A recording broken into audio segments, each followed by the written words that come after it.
ये ठिठुरी हुई लंबी रातें कुछ पूछती हैं, ये खामोशी ये आवाज नुमा कुछ कहती है। सब अपने घरों में लंबी तान के सोते हैं और दूर कहीं कोयल की सदा कुछ कहती है।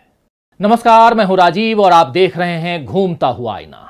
तो बीते एक साल में देश और दुनिया में काफी कुछ बदल गया। एक अनजान से वायरस ने पूरी दुनिया को नाक मुंह ढकने पर मजबूर कर दिया। कई देश तालाबंदी की राह पर चल पड़े ताकि बीमारी से बचा जा सके। इस दौरान अर्थव्यवस्था भी बुरी तरह चौपट हो गई। पूरी दुनिया जो है वो उलट पलट गई, लेकिन भारत में मानो आम जनता के लिए हालात बद से बदतर हो गए। यहाँ सरकार ने नाक मुंह ढकने के साथ साथ आंखों पर भी पट्टी बांध ली है ताकि आम जनता उसे नजर ही नहीं आए। अच्छे दिन तो बीते 6 सालों में नहीं आए और जीवन में थोड़ा बहुत जो सुकून बचा हुआ था वो भी सरकार के मनमाने फैसलों के कारण धीरे धीरे जाता रहा। आपको याद होगा कि बीते साल इन्हीं दिनों देश की राजधानी दिल्ली का शाहीन बाग एक अभूतपूर्व आंदोलन का गवाह बना था।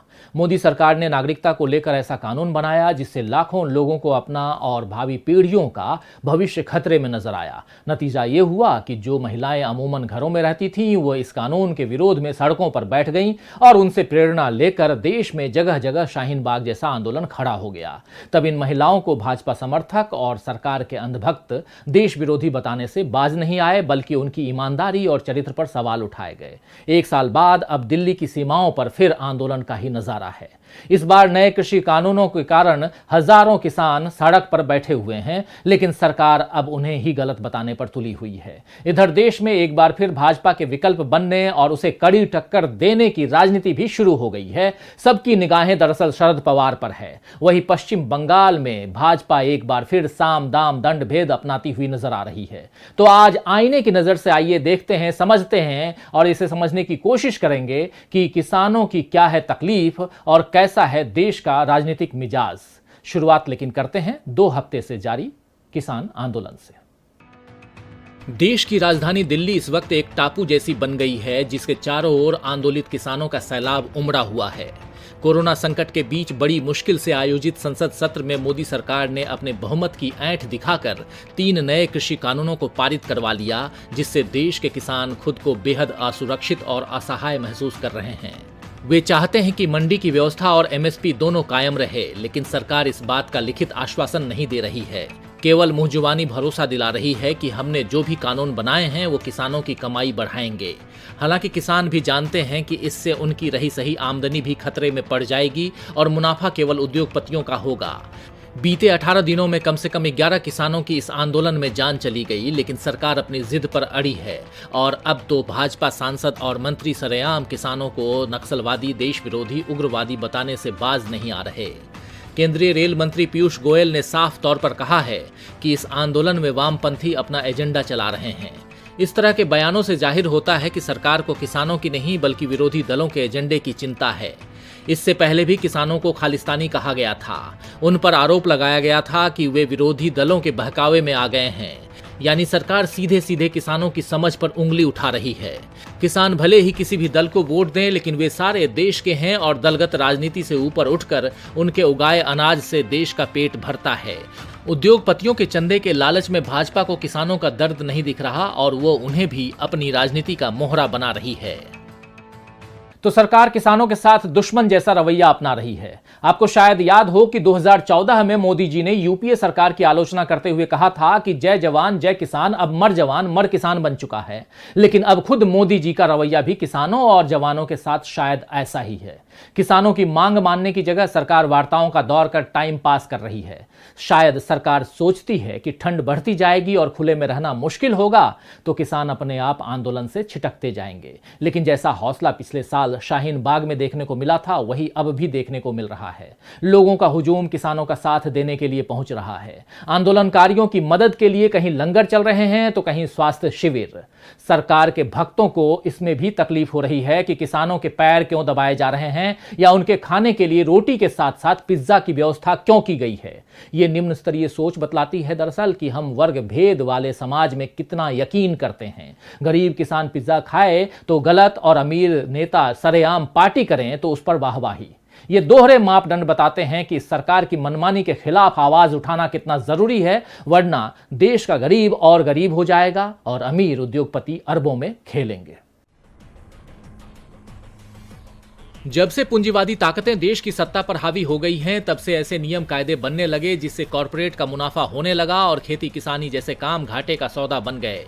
खेती से किसान तभी संपन्न होगा जब उसे उसकी फसल का सही दाम मिलेगा। अब तक सरकार एमएसपी की व्यवस्था कर उसे थोड़ी राहत देती थी, लेकिन अब नए कानूनों से छोटे किसानों के लिए जीवन मरण का सवाल खड़ा हो गया है। सार्वजनिक खरीद के अभाव में किसानों को फसल की कीमतों के लिए खुले बाजारों और वैश्विक उतार चढ़ाव की दया पर छोड़ दिया जाएगा, जिससे उद्योगपति अपने नियम बनाकर किसानों को लगभग अपना गुलाम बना लेंगे। किसानों को अभी भी कमीशन एजेंटों या व्यापारियों की चालाकी से नुकसान होता है, लेकिन कॉरपोरेट की असीमित ताकत के कारण जो नुकसान किसानों को होगा वो भयावह होगा। किसान पहले से अधिक कर्जदार होंगे और उनके पास अपनी जमीन को खोने का डर हमेशा बना रहेगा। बिना जमीन के किसान मजदूर बन जाएंगे और उनकी जमीन उद्योगपतियों के कभी न खत्म होने वाले लालच के लिए इस्तेमाल होगी। मोदी सरकार किस तरह खेती को कॉरपोरेट के हवाले करना चाहती है, इसका ताजा उदाहरण पीएम मोदी का फिक्की की सालाना बैठक में दिया गया वक्तव्य है, जिसमें उन्होंने उद्योगपतियों को कृषि क्षेत्र में निवेश करने की अपील करते हुए कहा कि कृषि में निजी क्षेत्र की ओर से जितना निवेश होना चाहिए था वो नहीं हुआ है और कृषि क्षेत्र में किए गए सुधारों से इस क्षेत्र में खड़ी दीवारों को हटाने का काम किया गया है। वैसे सरकार जिसे दीवार हटाने का काम कह रही है, दरअसल वो संविधान की भावना के विरुद्ध है। सरकार ने राज्यों से बिना सलाह मशविरे के नए कृषि कानून बना दिए और ये कानून राज्यों के सार्वजनिक खरीद के लिए मंडी की व्यवस्था यानी एमएसपी कानून के खिलाफ है। संविधान के मुताबिक राज्य सूची में सूचीबद्ध नियमों पर राज्य के कानून केंद्रीय कानूनों के ऊपर काम करते हैं। कृषि उपज बाजार समिति यानी एपीएमसी कानून मुख्य रूप से किसानों को समर्थन देने और उनकी रक्षा करने के लिए बनाए गए थे, लेकिन नए कानून इस सुरक्षा को तोड़ने का काम कर रहे हैं। संविधान का अनुच्छेद यानी आर्टिकल 38(2) कहता है कि हुकूमत को आय में असमानताओं को कम करने का प्रयास करना होगा और स्थिति, सुविधाओं और अवसरों में असमानताओं को समाप्त करने का प्रयास करना होगा। लेकिन नए कानून खेती को निजी घरानों के पास गिरवी रखकर देश को एक बड़े बाजार में तब्दील कर देंगे। तो उद्योगपतियों के लिए काम कर रही सरकार के कारण देश के किसानों के भविष्य पर संकट छा गया है और वहीं सत्ता के लिए बढ़ते लालच के कारण संविधान की भावना पर खतरा लगातार बढ़ता जा रहा है। पश्चिम बंगाल इसका ताजा उदाहरण है, जहां विधानसभा चुनाव जल्द होने हैं, लेकिन उससे पहले न केवल राजनीतिक हिंसा का दौर बढ़ गया है, जबकि राज्य और केंद्र सरकारें एक दूसरे के खिलाफ आग उगल रही हैं। ऐसा माहौल बनाया जा रहा है कि राज्य में राष्ट्रपति शासन ही अभी एकमात्र विकल्प है। मुख्यमंत्री ममता बनर्जी और राज्यपाल जगदीप धनखड़ जिस तरह एक दूसरे के खिलाफ उंगलियां उठा रहे हैं, वो किसी लिहाज से सही नहीं कहा जा सकता है। पश्चिम बंगाल में अगले साल विधानसभा चुनाव होंगे, लेकिन उससे पहले यहां का सियासी पारा काफी चढ़ चुका है। बीजेपी और सीएम ममता बनर्जी के बीच टकराव की स्थिति यूं तो बहुत पहले से ही बनी हुई थी, लेकिन हाल ही में बढ़ती राजनीतिक हिंसा से न केवल कानून व्यवस्था बल्कि संवैधानिक व्यवस्था के लिए भी चिंताजनक हालात बन गए हैं। कुछ दिनों पहले जब बीजेपी के राष्ट्रीय अध्यक्ष जेपी नड्डा ने बंगाल का दौरा किया तो उनके काफिले पर पथराव हुआ, जिसका आरोप टीएमसी कार्यकर्ताओं पर लगा। हालांकि ममता बनर्जी ने उल्टा आरोप बीजेपी पर ही लगा दिया। टीएमसी का कहना है कि बीजेपी बंगाल में अपनी राजनीतिक जमीन तलाशने के लिए तरह तरह के हथकंडे अपना रही है। टीएमसी नेता सुब्रत मुखर्जी ने तो यहां तक कह दिया कि भगवा पार्टी अगर बंगाल चुनाव जीतने में असफल रहती है तो वो मुख्यमंत्री और टीएमसी सुप्रीमो ममता बनर्जी की हत्या तक करवा सकती है। जबकि बीजेपी का कहना है कि ममता के खिसकते जनाधार की वजह से टीएमसी ऐसे कदम उठा रही है। केंद्र और राज्य सरकार के बीच खींचातानी खत्म ही नहीं हो रही है और इसमें प्रशासनिक अधिकारियों को कठपुतलियों की तरह इस्तेमाल किया जा रहा है। हाल के नड्डा प्रकरण के बाद केंद्रीय गृह मंत्रालय ने पश्चिम बंगाल में सेवारत भारतीय पुलिस सेवा यानी आईपीएस के 3 अधिकारियों को सेंट्रल डेपुटेशन पर अपनी सेवा देने के लिए शनिवार को एकतरफा तरीके से तलब किया। सेंट्रल डेपुटेशन पर बुलाए गए तीनों आईपीएस अधिकारी पश्चिम बंगाल कैडर के हैं। गृह मंत्रालय के अधिकारियों का कहना है कि ये फैसला अखिल भारतीय सेवा के अधिकारियों पर लागू होने वाली नियमावली के तहत लिया गया है, जबकि माना जा रहा है कि इस कदम के बाद ममता बनर्जी और बौखला सकती हैं। इधर राज्यपाल जगदीप धनखड़ भी ममता बनर्जी से उखड़े हुए हैं। वे लगातार ममता बनर्जी को चेतावनी देते आए हैं। ममता बनर्जी बीजेपी को लगातार बाहरी पार्टी कहती हैं, जिसकी निंदा करते हुए धनखड़ ने उनसे ऐसी राजनीति से दूर रहने को कहा था जो राष्ट्रीय ताने बाने को कमजोर करती है। धनखड़ ने ममता बनर्जी को यह चेतावनी भी दी कि उन्हें संविधान के हिसाब से ही चलना होगा। तो पश्चिम बंगाल में न ममता बनर्जी झुकने को तैयार हैं और न ही बीजेपी। दोनों ही पक्षों से बदला और बदलाव की तैयारी दिख रही है, जिसमें आम जनता से जुड़े मुद्दों के हाशिए पर जाने का डर है।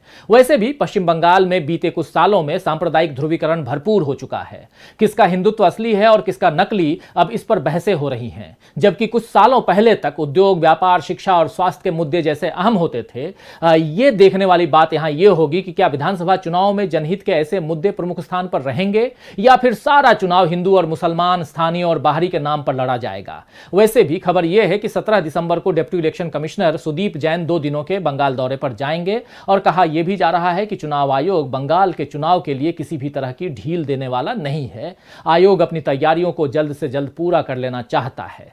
सूत्रों की माने तो डिप्टी इलेक्शन कमिश्नर अपने दौरे के दौरान राज्य चुनाव आयोग के अधिकारियों और डीएम से मुलाकात करेंगे और चुनाव की तैयारियों का जायजा लेंगे।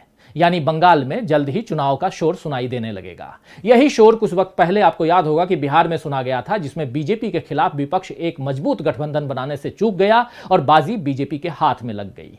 अब बंगाल में भी विपक्ष का यही हश्र न हो जाए, यह चिंता एनसीपी के मुखिया शरद पवार को है, जिसके लिए उन्होंने खास नसीहत दी है। देखिए ये रिपोर्ट। दैनिक समाचार पत्र लोकमत को दिए एक विशेष साक्षात्कार में राष्ट्रवादी कांग्रेस पार्टी के मुखिया शरद पवार ने कहा कि वर्तमान परिस्थिति में एक सशक्त विपक्षी दल होना चाहिए, जिसे भाजपा की नीतियां मंजूर नहीं हैं और जिन्हें लगता है कि देश में प्रभावी विकल्प होना चाहिए, उन्हें समान विचारधारा वाले दलों को एक साथ लाने की भूमिका स्वीकार करना चाहिए। उदाहरण पश्चिम बंगाल में विधानसभा का चुनाव होना है। वहां ममता बनर्जी के नेतृत्व में टीएमसी की सरकार है। ममता बनर्जी बीजेपी के खिलाफ लड़ रही हैं।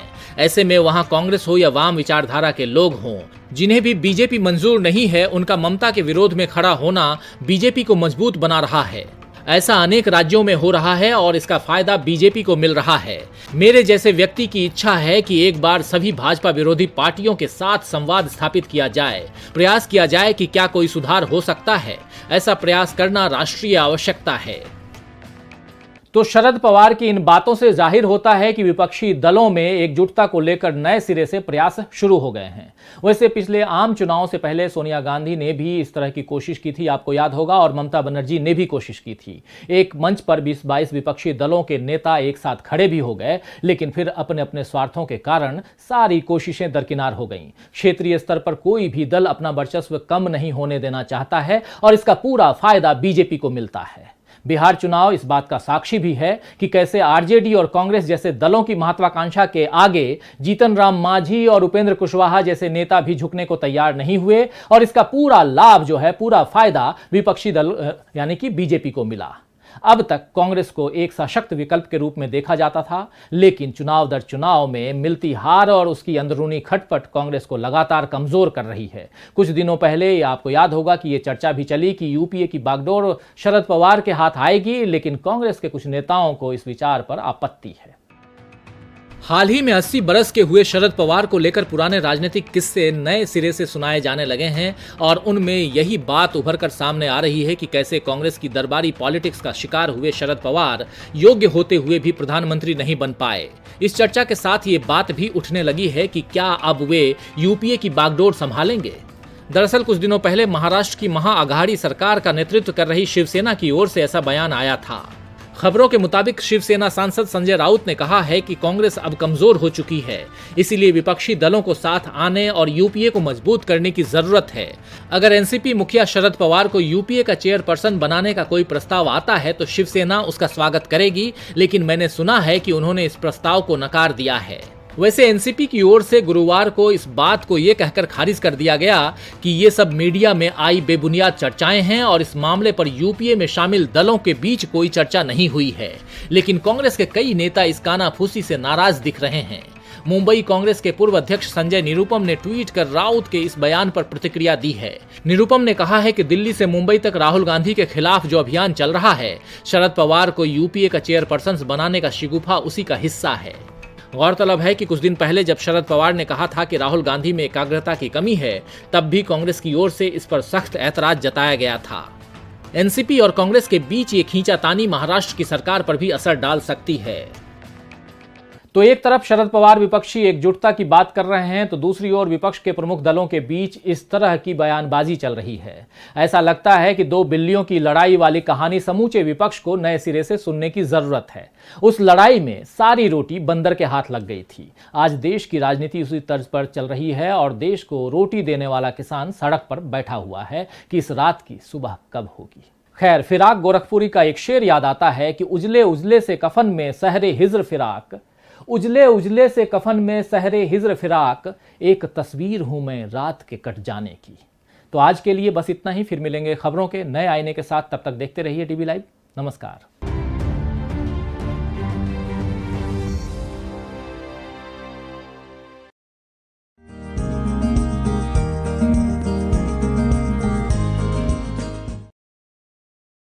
सोज़े गम ही से मेरी आंख में आंसू आए, सोचता हूं कि इसे आग कहूं या पानी। नमस्कार, मैं हूं राजीव और आप देख रहे हैं घूमता हुआ आईना। तो आंसू अक्सर कमजोरी की निशानी समझे जाते हैं, लेकिन कभी कभी समझ का ये दांव उल्टा भी पड़ जाता है। किसान आंदोलन का सामना कर रही सरकार को भी अपना एक ऐसा ही दांव उल्टा पड़ गया। 26 जनवरी को ट्रैक्टर रैली के दौरान जो माहौल बिगाड़ा या जानबूझकर बिगाड़ा गया, तो सरकार को लगा कि अब किसान बैकफुट पर आ जाएंगे। सरकार समर्थित पत्रकार भी किसानों को नसीहतें देने लगे, उन्हें समझाने लगे कि जो मिल रहा है वो ले लो वरना खाली हाथ जाओगे। मानो किसान किसी आंदोलन के लिए नहीं बल्कि सौदेबाजी के लिए 2 महीनों से सड़कों पर बैठे हैं। लेकिन किसान तो किसान ठहरे, वे अपनी जमीन बचाने निकले हैं, इसीलिए संशोधन के लॉलीपॉप को उन्होंने ठुकरा दिया। सरकार ने पुलिस का डर दिखाया तो किसानों ने ऐलान कर दिया कि मर जाएंगे लेकिन लौटेंगे नहीं। राकेश टिकैत ने तो आंदोलन जारी रखने की जो भावुक अपील की, उसके बाद तो उन्हें समर्थन देने के लिए सैकड़ों लोग आगे आ गए। राकेश टिकैत की आंखों से बहे आंसुओं ने सरकार के दांव को पलट कर रख दिया।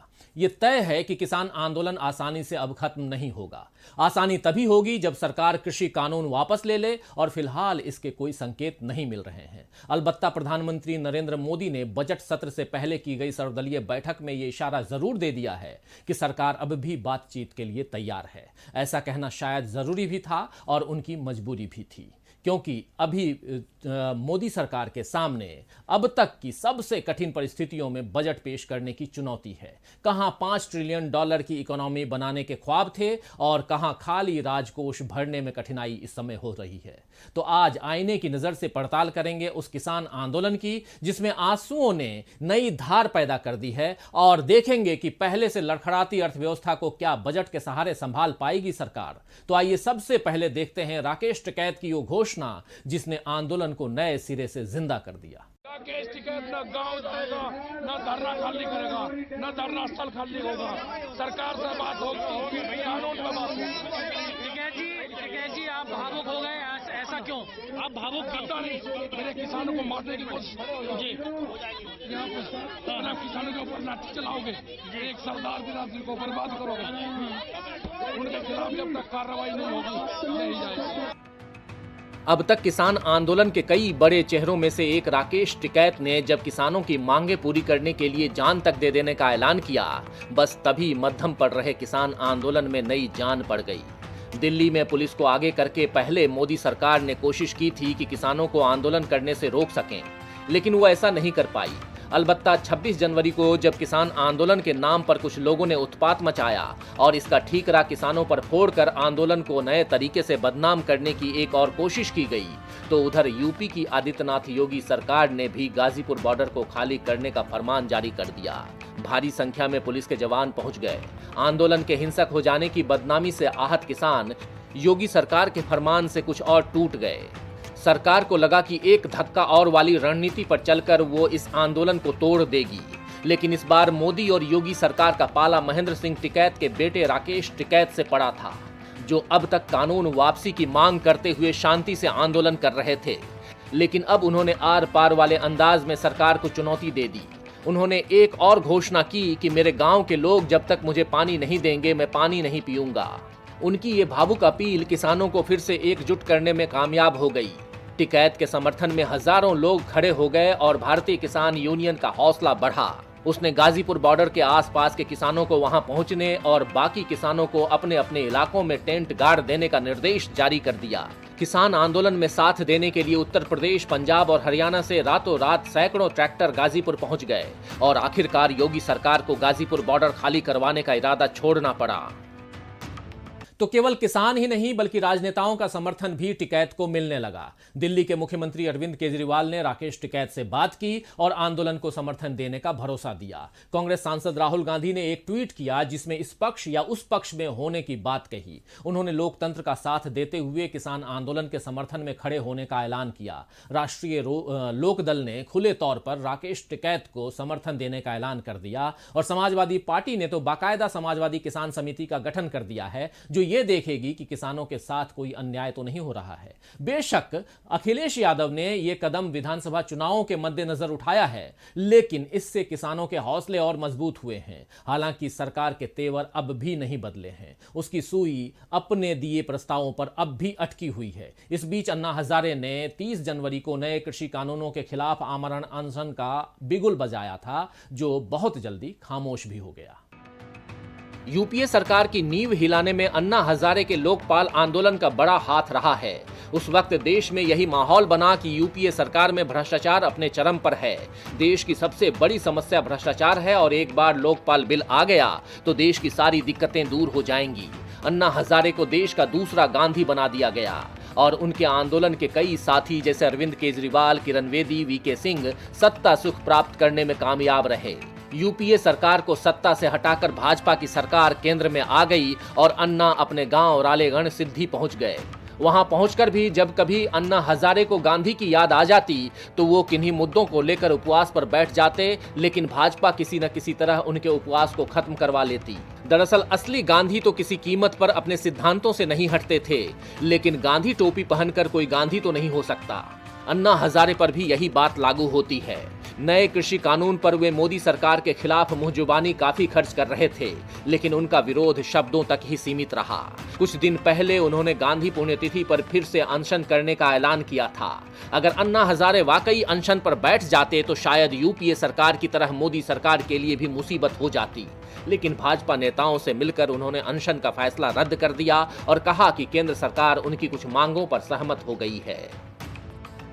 तो कमाल का खेल खेला अन्ना हजारे ने। एक ओर किसानों के हमदर्द बने रहे और दूसरी ओर मोदी सरकार के भी हो लिए। ऐसा ही खेल तो लोकपाल के लिए खड़े किए गए आंदोलन में भी खेला गया था, जिसने भाजपा को सत्ता दिलाने में अहम भूमिका निभाई, जबकि देश की तकलीफें वहीं की वहीं रही, बल्कि उसमें इजाफा ही हुआ है। खैर, देश की राजनीति में नया तूफान खड़ा करके अन्ना हजारे तो अलग हो गए, लेकिन उस तूफान का असर देश में अब भी खुलकर नजर आ रहा है। वैसे गौर कीजिए, एक ओर अन्ना हजारे ने कहा कि केंद्र सरकार उनकी कुछ मांगों पर सहमत हो गई है, तो दूसरी ओर मोदी जी ने सर्वदलीय बैठक में कहा कि कृषि मंत्री नरेंद्र सिंह तोमर के द्वारा किसानों को दिया गया ऑफर अभी भी है। किसानों से सरकार बातचीत के लिए हमेशा तैयार है। क्या अन्ना हजारे को किसानों ने अपना नेता बनाया है जो उनकी मांगों पर सरकार की सहमति या असहमति से कोई फर्क पड़ेगा? और सवाल यह भी है कि क्या किसान कोई सौदेबाजी के लिए 2 महीने से आंदोलन कर रहे हैं जो सरकार उन्हें 5% ज्यादा या एक के साथ एक फ्री जैसे ऑफर दे रही है? सरकार कृषि कानून रद्द करने पर सीधे सीधे अपना जवाब नहीं देती और दिल्ली में बिगड़े हालात के लिए किसानों पर दोष मढ़ती है। देश की राजधानी दिल्ली में लोगों को कश्मीर जैसे हालात से रूबरू होना पड़ेगा, ये कमाल भी मोदी सरकार के शासन में ही मुमकिन हो गया है। 26 जनवरी को बिगड़े हालात के बाद दिल्ली में कुछ वक्त के लिए इंटरनेट सेवाओं पर रोक लगा दी गई थी। हालांकि इससे आंदोलन कमजोर नहीं पड़ा, बल्कि पहले से तेज होने के आसार पैदा हुए, तो फिर इंटरनेट बैन का सहारा सरकार ने लिया। केंद्रीय गृह मंत्रालय ने एक अधिसूचना में कहा कि जन सुरक्षा को ध्यान में रखते हुए सिंघू, गाजीपुर और टिकरी बॉर्डर एवं उससे आसपास के इलाकों में इंटरनेट सेवाओं को अस्थायी तौर पर बंद कर दिया गया है। ये बैन 29 जनवरी रात 11 बजे से 31 जनवरी रात 11 बजे तक प्रभावी रहेगा।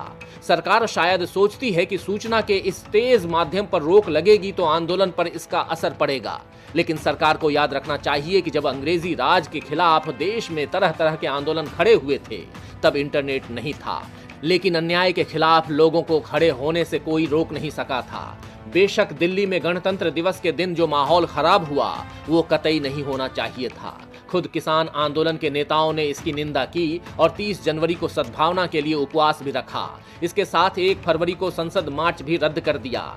लेकिन देश की राजधानी में गणतंत्र दिवस जैसे मौके पर सरकार स्थिति नहीं संभाल पाई तो क्या इसकी जिम्मेदारी सरकार की ही नहीं बनती है? सरकार के खुफिया विभाग, सुरक्षा का अमला, प्रशासनिक व्यवस्था सब इतने कमजोर कैसे निकले कि कुछ लोग लाल किले तक पहुंच गए और वहां झंडा फहरा दिया। इस हंगामे में पुलिस वाले भी घायल हुए, जिनसे मिलने गृह मंत्री अमित शाह अस्पताल पहुंचे। लेकिन क्या इससे पुलिस का मनोबल बढ़ेगा? क्यों पहले से ही सुरक्षा व्यवस्था इतनी चाक चौबंद नहीं थी कि किसानों की ट्रैक्टर रैली तय रूट पर निकलती और किसी को उत्पात मचाने का मौका नहीं मिलता? तो 26 जनवरी के दिन बिगड़े हालात पर किसानों पर उंगली उठाने का मौका सरकार को और उसकी गोदी में बैठे मीडिया को मिल गया है। लेकिन उन्हें यह याद रखना चाहिए कि जब एक उंगली वे किसान पर उठा रहे हैं तो बाकी की 3 उंगलियां उनकी ही ओर उठ रही हैं। हंगामे की आड़ में किसानों की असल समस्या से मुंह मोड़ने का सरकार का दांव फेल हो चुका है और अब बजट सत्र सामने है, जिसमें सरकार को विपक्ष का सामना करना ही पड़ेगा। वैसे सर्वदलीय बैठक में सरकार की तरफ से सभी विपक्षी दलों को आश्वस्त किया गया है कि सरकार कृषि संबंधित कानूनों समेत सभी मुद्दों पर चर्चा करने के लिए तैयार है। सभी पार्टियों को बोलने का मौका मिलेगा। दरअसल इससे पहले 20 विपक्षी पार्टियों ने राष्ट्रपति के अभिभाषण का बहिष्कार किया था। इसीलिए सरकार की कोशिश है कि बजट सत्र में हंगामा ना हो। वैसे सरकार की कोशिश तो यह भी है कि बजट को सदी का सबसे खास बजट बनाए, लेकिन क्या इतना आसान है ये? 1 फरवरी को मोदी सरकार के दूसरे कार्यकाल का दूसरा केंद्रीय बजट पेश होगा। इस बार बजट अभूतपूर्व परिस्थितियों में पेश होगा। भारत आधिकारिक तौर पर मंदी के दौर से गुजर रहा है। बीते 1 साल में महामारी और लॉकडाउन के कारण अर्थव्यवस्था चरमरा चुकी है। प्रवासी मजदूर लाचारी से अपने घरों में बैठे हैं। राजकोष खाली है। बेरोजगारी अपने उच्चतम स्तर पर है। चीन के साथ सीमा पर तनाव बरकरार है और इस वजह से उस पर आर्थिक प्रतिबंध लगाए गए हैं, जिसका असर भारतीय कारोबारियों पर भी पड़ रहा है। इन सब के बीच देश के हजारों किसान 2 महीने से अधिक वक्त से राजधानी दिल्ली की सीमा पर आंदोलन कर रहे हैं। यानी हर ओर से इनमें तकलीफें ही तकलीफें हैं और इनमें न जुमलेबाजी काम आने वाली है और न ही हवाई दावे। बीते 1 साल में जीडीपी ऋणात्मक हो चुकी है और जानकारों का मानना है कि वित्त वर्ष 2020-21 का अंत अर्थव्यवस्था के 7.7% तक सिकुड़ने के साथ पूरा होगा। हालांकि अनलॉक के बाद देश के कारोबार ने थोड़ी गति पकड़ी और विकास दर के वित्त वर्ष 21-22 में 11 तक पहुंचने की उम्मीद है। लेकिन ये उम्मीद हकीकत में तभी बदलेगी जब सरकार बजट में खर्च का ठीक ठाक प्रावधान रखे। सरकार बजट में अगर बड़े आर्थिक पैकेज का ऐलान करती है तो इससे मांग को बढ़ावा मिलेगा। यूं तो लॉकडाउन के वक्त भी सरकार ने 20 लाख करोड़ के भारी भरकम राहत पैकेज की घोषणा की थी, लेकिन अलग अलग वर्ग के लोगों के लिए जो घोषणाएं सरकार ने की थी वे नाकाफी साबित हुई। अर्थशास्त्रियों ने इस बात पर लगातार जोर दिया था कि गरीब की जेब में जब तक नकदी सरकार नहीं पहुंचाएगी तब तक देश की आर्थिक हालत नहीं सुधरेगी। लेकिन सरकार ने ऐसी नसीहतों को अनसुना करते हुए मध्य प्रदेश उपचुनाव और बिहार चुनाव को केंद्र में रखकर ही फैसले लिए। आम जनता अब भी बजट से काफी उम्मीदें लगा रही है। वित्त मंत्री निर्मला सीतारमण ने भी दावा किया है कि इस बार का बजट सदी का सबसे बेहतर बजट होगा। लेकिन ये कैसे होगा, यही सबसे बड़ा सवाल है। तो विकास की नई गति देना, रोजगार के नए अवसर बनाना और इन सब से बढ़कर आत्मनिर्भर भारत अभियान को रफ्तार देना, यही सब सरकार की प्राथमिकताएं हैं। इस तरह की बातों से ऐसा लगता है कि मानो बीते समय के संकट एक बजट से दूर हो जाएंगे, लेकिन ऐसी उम्मीद बांधते वक्त हम ये भूल जाते हैं कि बजट कोई जादू की छड़ी नहीं है जो घुमाते ही सब कुछ ठीक कर देगी। सरकार ने पिछले बजट को लाल पोथी में पेश किया था। $5 ट्रिलियन की अर्थव्यवस्था भारत को बनाने की बात कही थी। तब कोरोना नहीं था, लेकिन फिर भी देश में ऐसी कोई सूरत नजर नहीं आ रही थी कि विकास सब ओर हो रहा है, सब तरफ हो रहा है। तब भी कुछ उद्योगपतियों की दौलत ही बढ़ी थी और अब कोरोना काल में भी जब गरीब और गरीब हो चुका है, तब चंद उद्योगपतियों की दौलत में काफी इजाफा हुआ है। उन्होंने आपदा को सही मायनों में अवसर में बदल दिया है, तब्दील कर दिया है और इसमें सरकार की नीतियों का भरपूर सहयोग मिला है। नए कृषि कानून लाकर सरकार एक बार फिर उद्योगपतियों का ही सहयोग कर रही है, जबकि किसानों के साथ साथ इसमें आम आदमी का अस्तित्व भी दांव पर लग जाएगा। हम अपना पेट भरने के लिए उद्योगपतियों के मोहताज हो जाएंगे। इसीलिए याद रखना चाहिए कि किसान केवल अपनी नहीं बल्कि आम जनता की ही लड़ाई लड़ रहे हैं। खैर, शायर मुइन अहसन जज्बी ने ठीक ही फरमाया है कि जो आग लगाई थी तुमने उसको तो बुझाया अश्कों ने, जो आग लगाई थी तुमने उसको तो बुझाया अश्कों ने, जो अश्कों ने भड़काई है उस आग को ठंडा कौन करे। तो आज के लिए बस इतना ही, फिर मिलेंगे खबरों के नए आईने के साथ। तब तक देखते रहिए डीवी लाइव। नमस्कार।